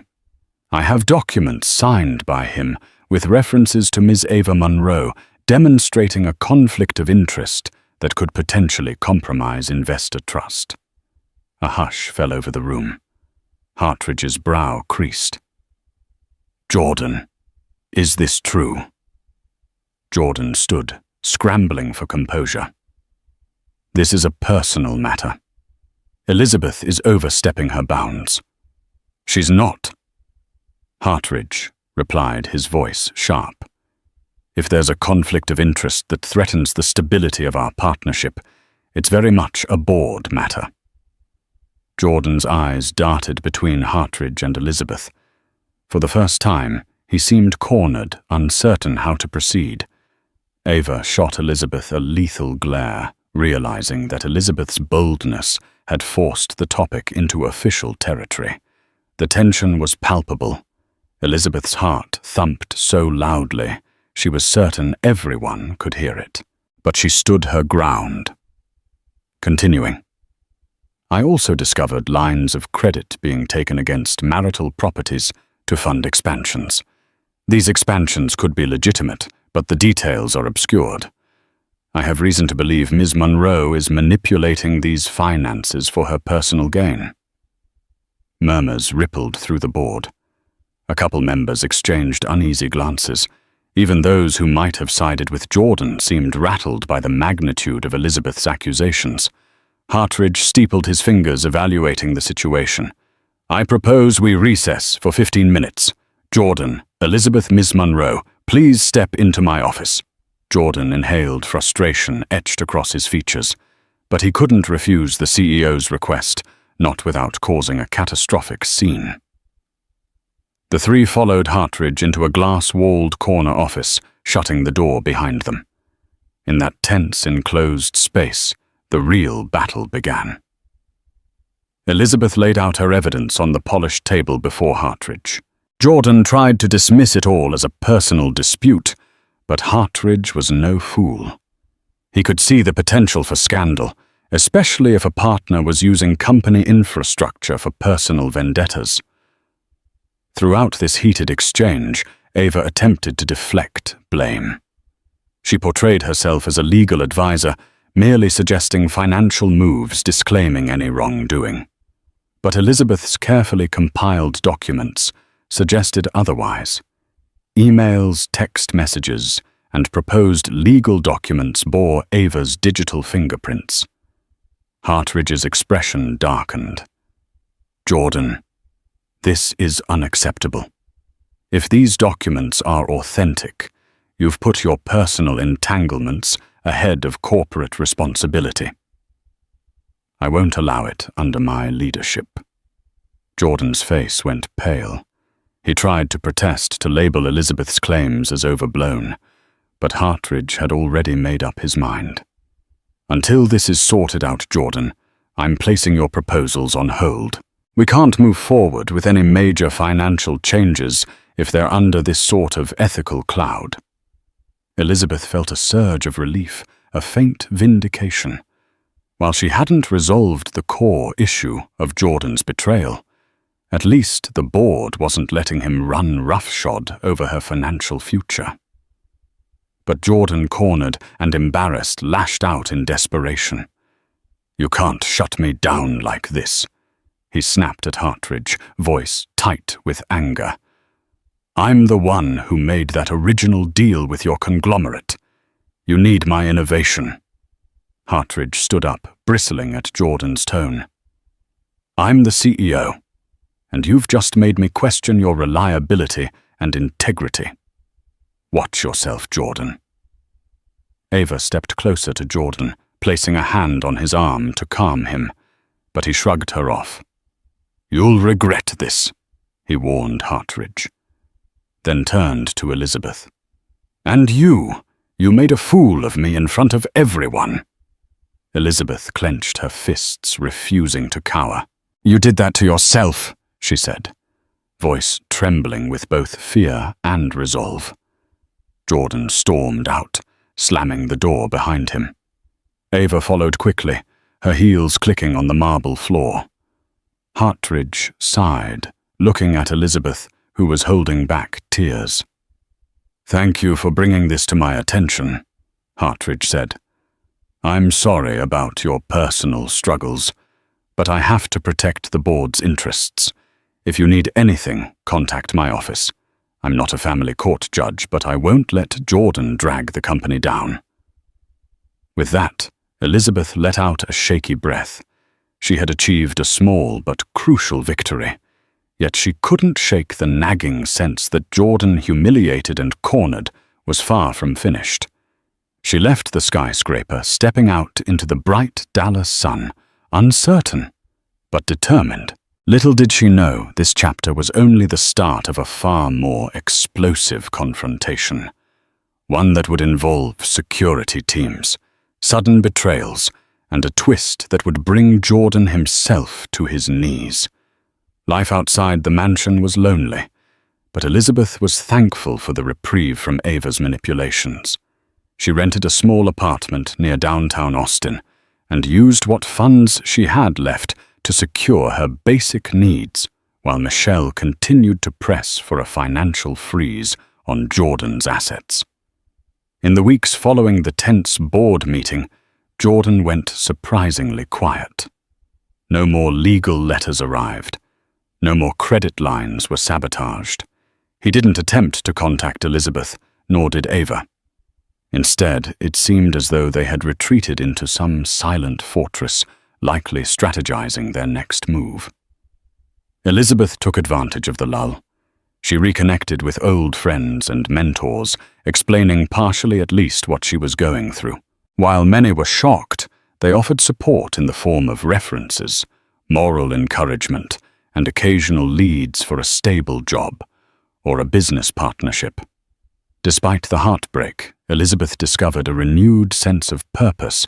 She wasn't just a passive bystander in Jordan's world. She had her own capabilities, her own strengths. Slowly, she started consulting for small tech firms, using her communications and PR background to help them craft compelling pitches. It wasn't a fortune, but it was honest work that reminded her she could stand on her own 2 feet. Then one evening, she received a phone call from an unknown number. A crisp, professional voice greeted her. "Hello, Elizabeth. This is Patricia Carlson. I'm an executive assistant at Tesla, working under Elon Musk's leadership team." Elizabeth's heart thudded. She had met Patricia briefly at a tech conference in Berlin 2 years ago, but they'd never exchanged more than pleasantries. "How can I help you?" Elizabeth asked, mind racing. Patricia hesitated. "I might have information relevant to your predicament with Jordan. Let's just say some of our legal divisions have been observing Ava Monroe for a while, and some red flags have come up." Red flags. Elizabeth's curiosity flared. "You're investigating her?" A slow exhale from the other end. "Our major concern is that she's potentially engaged in insider trading, or at least something that veers close to it. She's been known to manipulate powerful men to gain inside info on deals, especially around new technologies. We don't have direct evidence, but we do know that she's heavily involved in your husband's finances. We suspect she might be siphoning resources for her own agendas." Elizabeth's mind reeled. This was bigger than a domestic spat. Ava might be leveraging Jordan's resources and connections to stake her own claims in the tech world. That explained the sudden shifts in finances, the new trust accounts, and the lines of credit. Patricia continued. "We want to bring her down, but we need more information. You, Elizabeth, might be in a unique position to gather that." Elizabeth tapped her fingers on the kitchen counter. "Isn't that something your legal team handles?" A rueful laugh. "Yes, but we need Jordan's direct involvement. We suspect he's unwittingly giving her access to confidential materials through corporate crossovers or joint ventures. If you can help us prove it, we can kill 2 birds with 1 stone, protect Tesla's proprietary data, and help you gain leverage in your divorce." Elizabeth considered the offer. It was risky. If Ava was truly up to something illegal, Elizabeth could expose herself to potential backlash, but the lure of finally getting the upper hand was strong. I'll do what I can, Elizabeth replied cautiously. But how do I communicate with you about this? Patricia gave her a secure email address and instructions on how to encrypt files. And one more thing, Patricia said, before hanging up. People like Ava are cunning. She'll anticipate your every move. Don't trust phone lines or any device that Jordan has access to. Be careful. Elizabeth thanked her and ended the call. Adrenaline coursing through her. For the next few days, she scoured her digital archives for anything that might hint at insider information. Jordan's old messages about collaborations with major tech companies like Tesla or Amazon, documents that Ava might have manipulated anything that showed a trail of questionable activity. She found a few suspicious threads, forwarded emails from Jordan's corporate account that were CC'd to Ava's personal address. Attachments relating to Tesla's Project Next Gen battery were among them, though none of this was strictly proof of wrongdoing yet. Elizabeth compiled what she could and sent them to the secure email Patricia provided. In response, Patricia confirmed that these were valuable leads, but incomplete. Keep digging, she urged, and let me know if you get direct evidence of deals or monetary gains tied to these inside details. Meanwhile, Michelle Elizabeth's lawyer was preparing for a preliminary hearing to freeze some of Jordan's assets. She insisted Elizabeth come to court to testify about the financial abuse and the suspicious activities they had uncovered. But Jordan's side surprised them by agreeing to a partial freeze without argument. That's strange, Michelle said, tapping a pen against the conference table. Why would he agree so easily? Elizabeth shrugged, perplexed. Maybe he realizes fighting me will look bad in front of the board.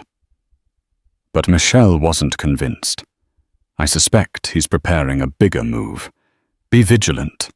He may have more leverage than we know.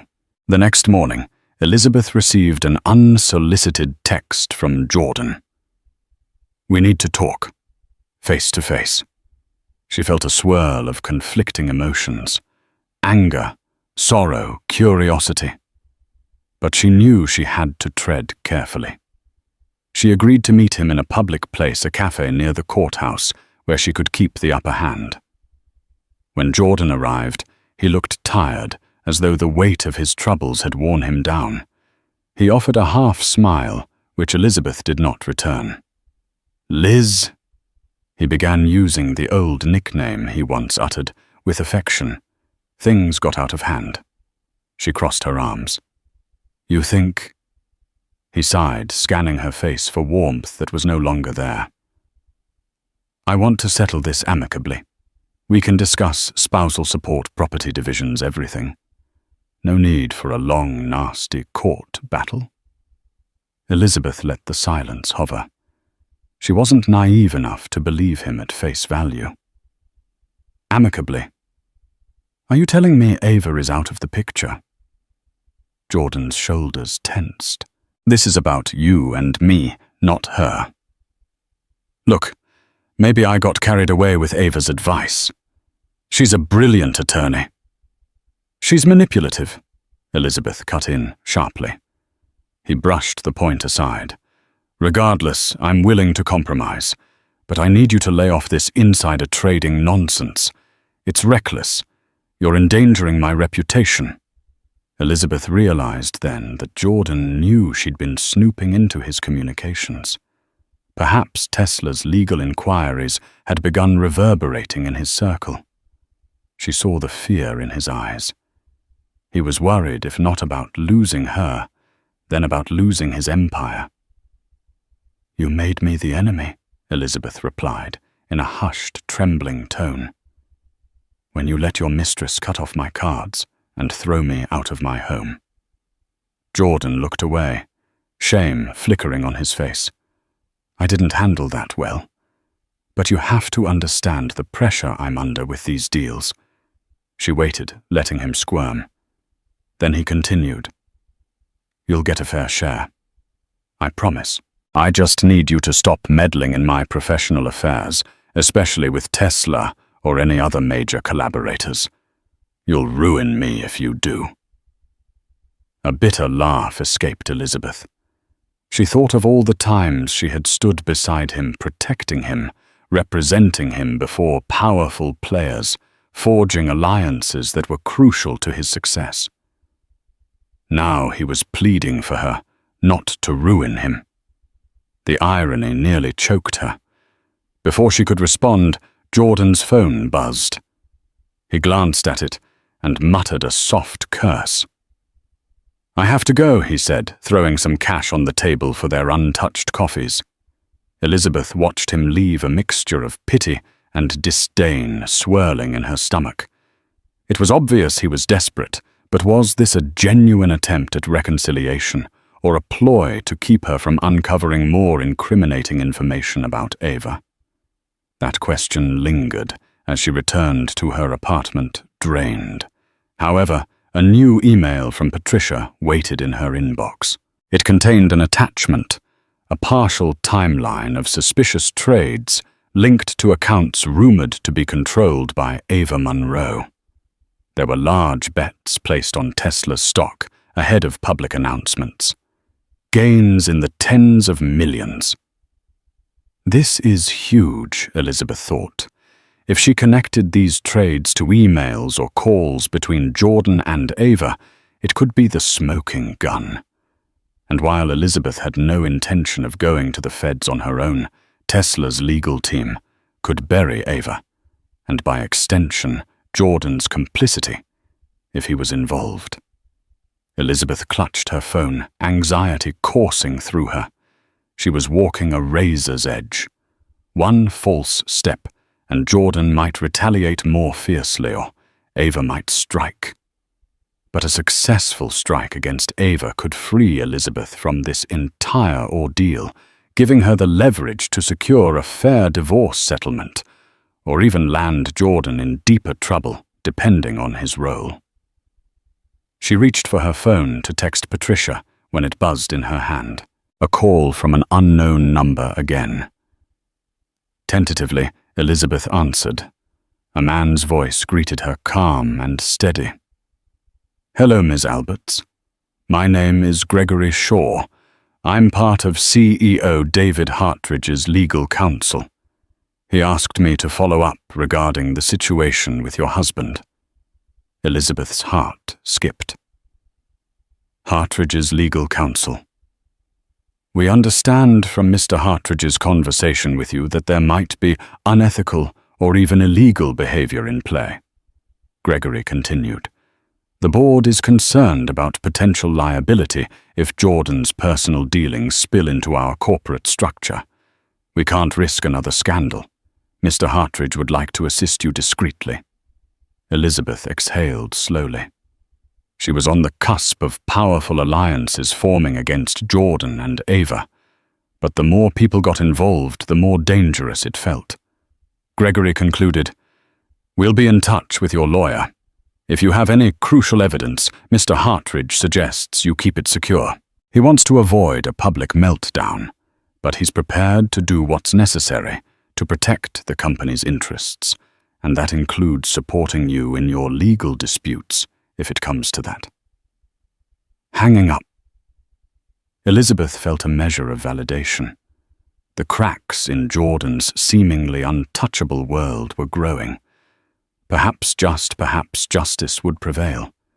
Yet as she prepared to finalize the next round of documents for Michelle, a gnawing worry kept her awake at night. Cornered animals are the most dangerous, and Jordan, though once gentle and loving, had shown he could be ruthless when threatened. She braced herself for the storm that was surely coming. The next time Elizabeth saw Jordan in person, it wasn't by chance or a carefully arranged meeting. It was at the headquarters of Hartridge's conglomerate in Dallas. A sudden emergency board session had been called to address urgent corporate matters, and Elizabeth, having been notified by Gregory Shaw, arrived prepared. She walked into the reception area, her heart pounding with anticipation. Michelle Liu had insisted on accompanying her, but at the last minute she was called to handle a crucial filing. Elizabeth went alone, relying on the moral support from Gregory and the knowledge that Hartridge wanted the truth on record. Jordan was already inside the boardroom with Ava, who paced like a clad tiger. When Elizabeth entered, they both snapped their heads in her direction. Ava's glare could have sliced glass. Jordan's face was inscrutable, tense, angry, but also tinged with fear. Hartridge arrived moments later, trailed by a few board members and legal advisors. He wasted no time in stating the purpose of the meeting.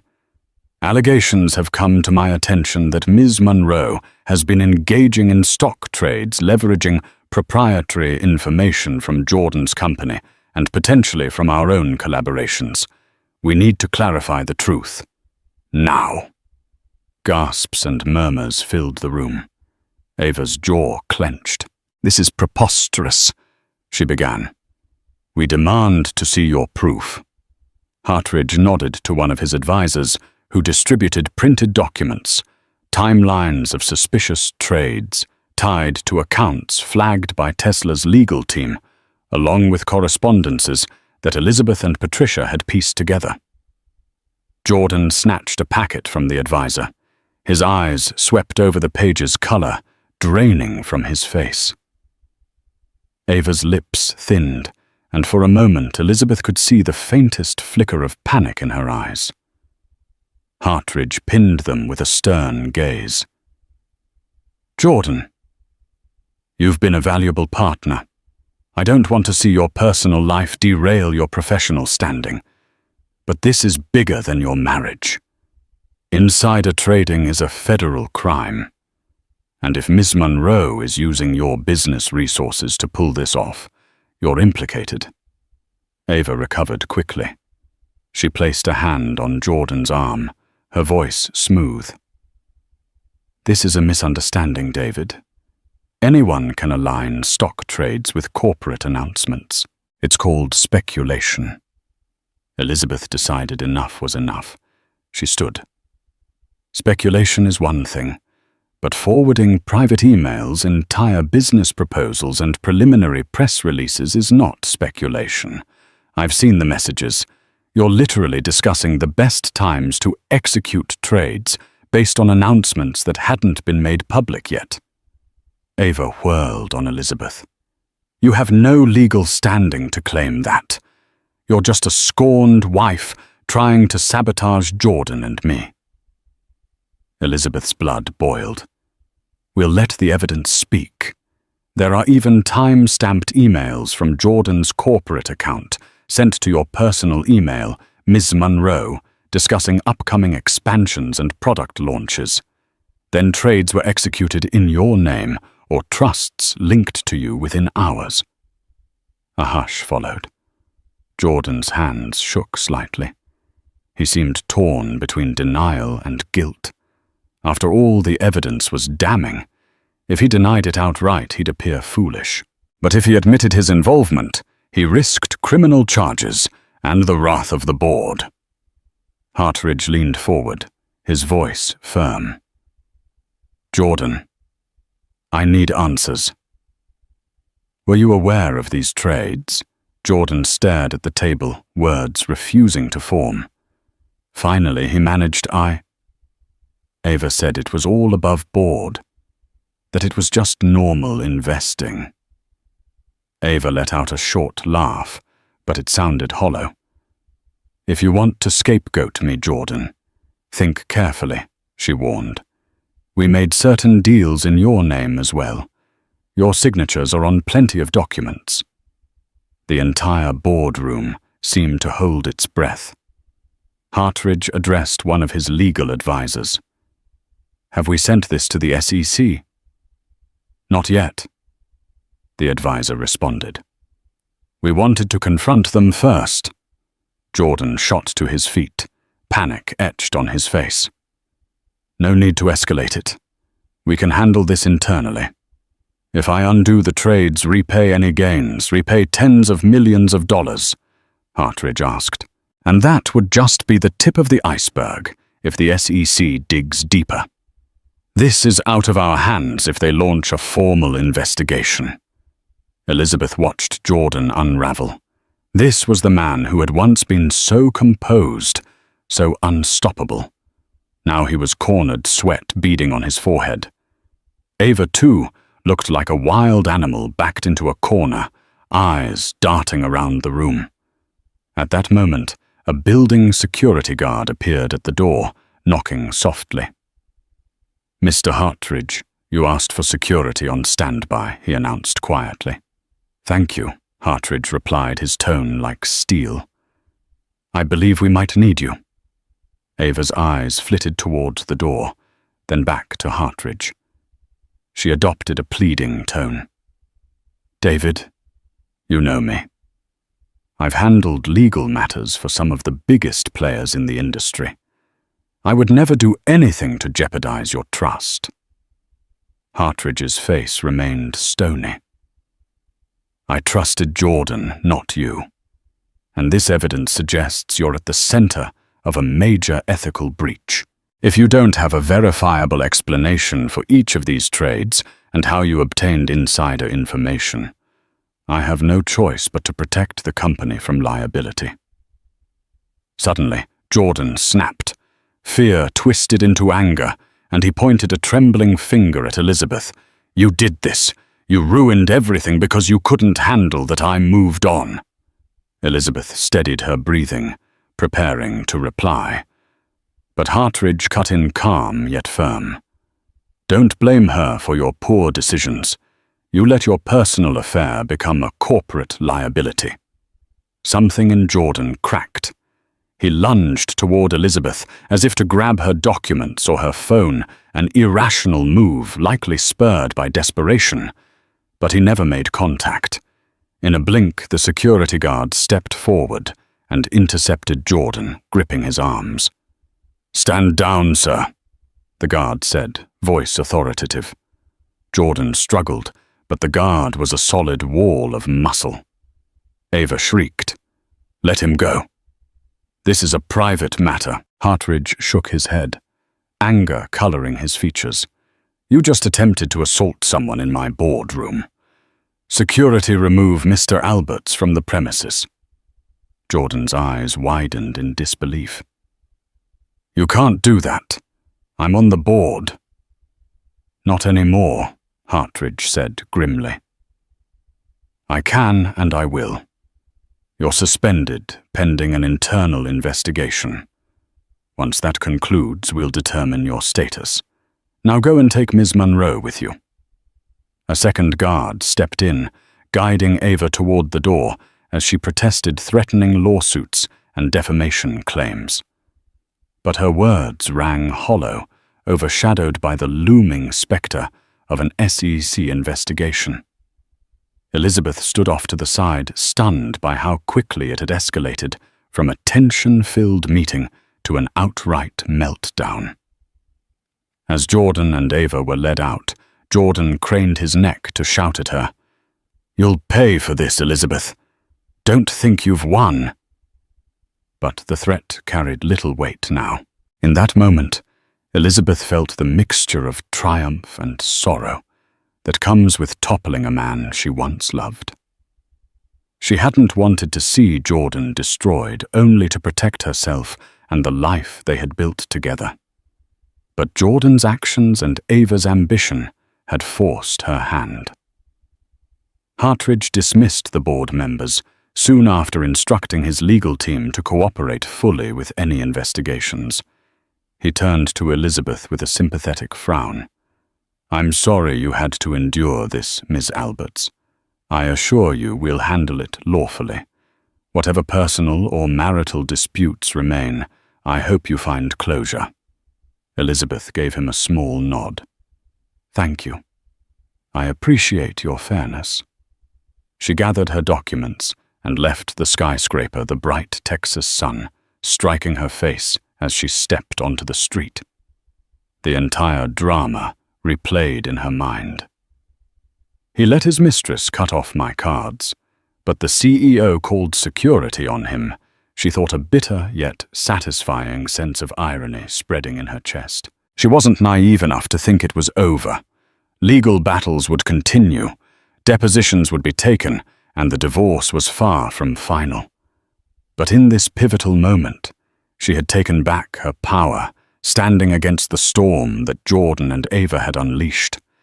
And for the first time in months, Elizabeth felt a glimmer of hope that she might in the end be free from their tyranny.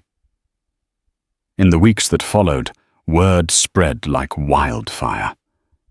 News outlets picked up on rumors of insider trading linked to a high-profile tech investor, hinting that a major name was under investigation.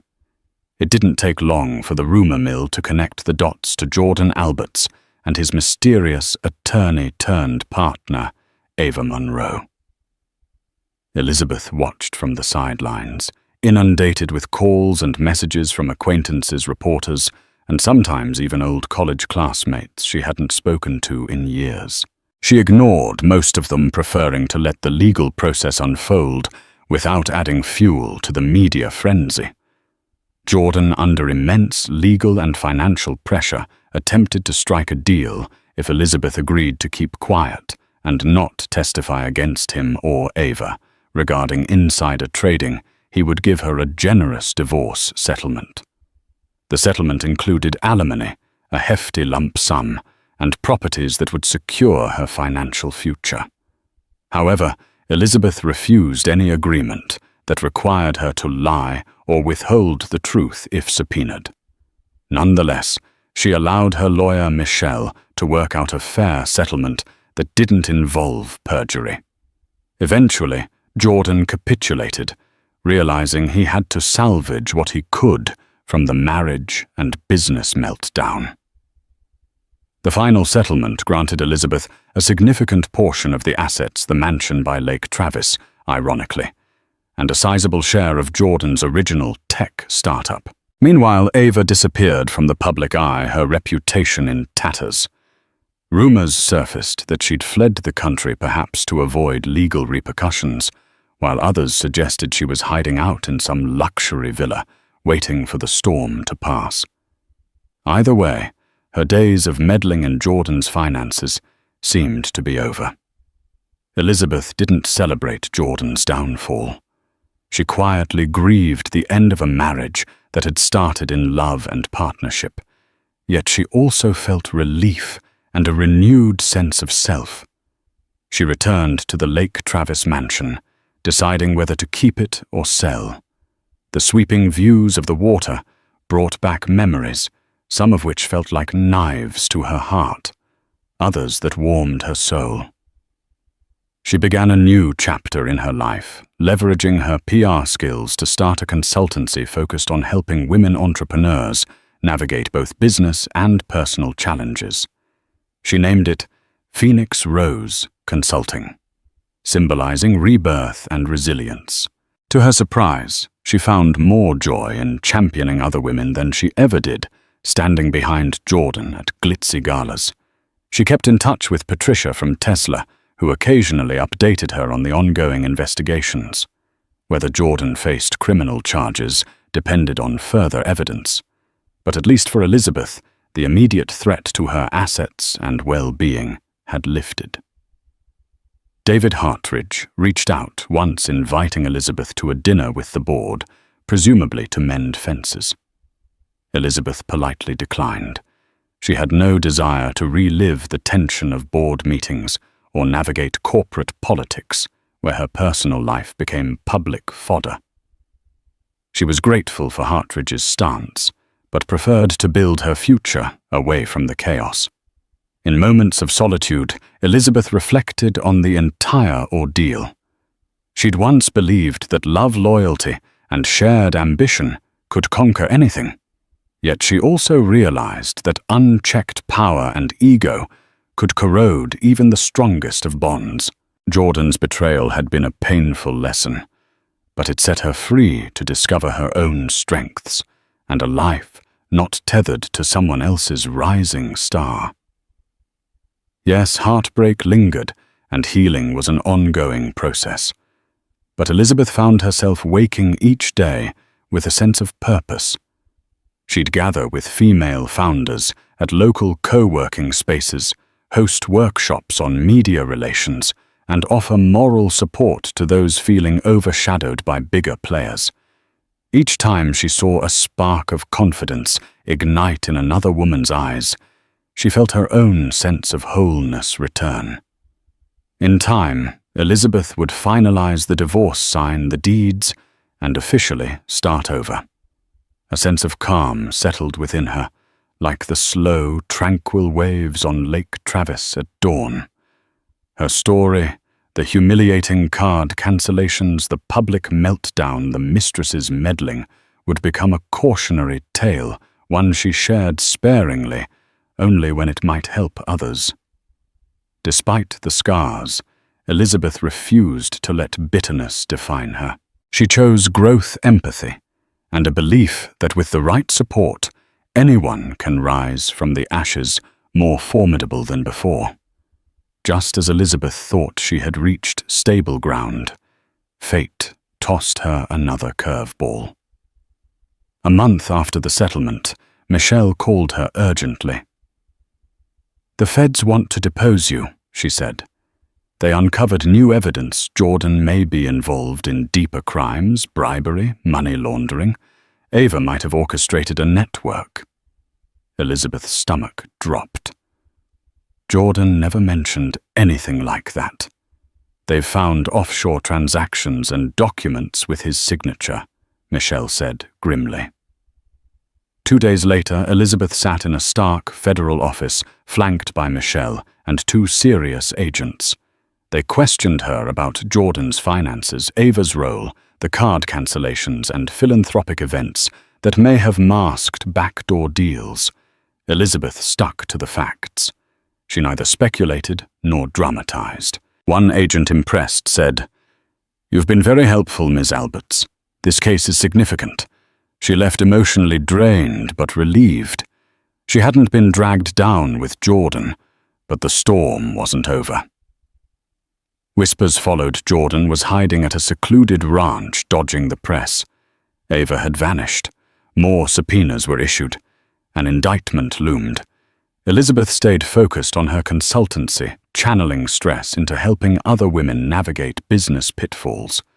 Her story, once painful, became a symbol of warning and strength. Then came the headlines: Jordan Alberts indicted for insider trading, fraud, and obstruction. Ava was named but still missing. The scandal rocked the tech world. Elizabeth issued a single statement. "I'm saddened by Jordan's choices.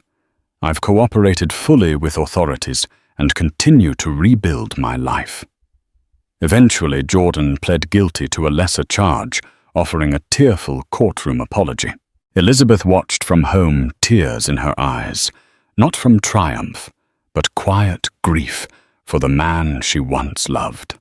Still, she understood consequences had to follow actions. That night, beneath the soft moonlight over Lake Travis, Elizabeth allowed herself one last cry for the past that died and the hope still waiting ahead. Life has a way of testing our fortitude when we least expect it.